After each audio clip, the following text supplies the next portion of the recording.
Hi friends, இன்றைக்கி முட்டை recipe நான் எப்படி செஞ்சேங்கிறது தான் இன்றைக்கி இந்த வீடியோவில் நான் ஷேர் பண்ண போகிறேன். அதுக்கு ஃபஸ்ட்டு நமக்கு பால் கோவா வேணும். ரெடிமேடான அன்ஸ்வீட்டன் கோவா வேணால் கடையில் வாங்கிக்கலாம், ஏன்னா என்கிட்ட கிடைக்கல. ஸோ நானே பாலை வச்சு ரெடி பண்ணுறேன். இந்த மாதிரி பால் கூட நெய் சேர்த்து கொஞ்சம் நேரமாக நம்ம கிளறிட்டே இருந்தோம்னாக்கி கொஞ்சம் நேரத்தில் நமக்கு பால் கோவா கன்சிஸ்டன்சி கிடச்சிரும். நான் இதில் ஒரு 1/2 லிட்டர் பால் தான் ஊற்றிருக்கேன்.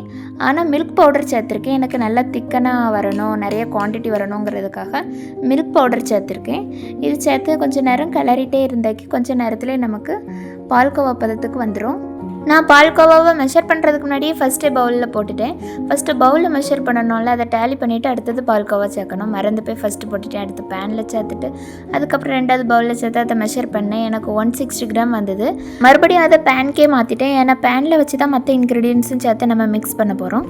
நைட்டே பாதாமும் முந்திரியும் ஊற வச்சுருந்தேன்.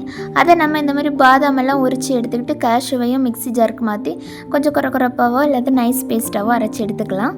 இப்போ நம்ம சுகர் மெஷர் பண்ண போகிறோம்.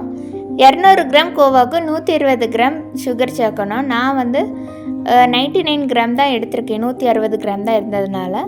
ஆனால் அதுலேயுமே கால்வாசி நான் மீதி தான் வச்சுருக்கேன். அப்படியுமே எனக்கு இனிப்பு கரெக்டாக தான் இருந்தது. அதை இப்போ அந்த பேனில் சேர்த்துக்கலாம். இந்த ப்ராசஸ்லாம் பண்ணும்போது அடுப்பு ஆன் பண்ணக்கூடாது.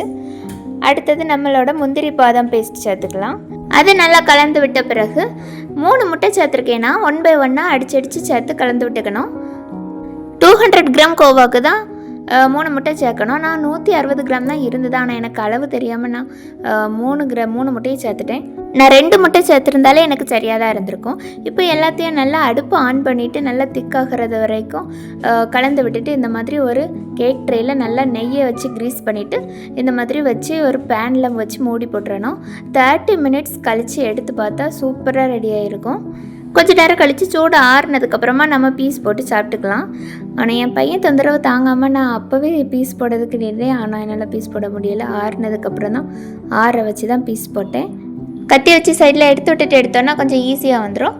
கோவா ரெடிமேடாக நம்ம கையில் இருந்ததுன்னா இது ரொம்பவே ஈஸியான ப்ராசஸாக இருக்கும். டைமும் சேவ் ஆகும். பால்கோவா செய்கிறதுக்கு தான் கொஞ்சம் டைம் எடுத்துச்சு. மற்றபடி ரொம்ப ஈஸியான ப்ராசஸ் தான். நீங்களும் ட்ரை பண்ணி பாருங்கள். Bye bye.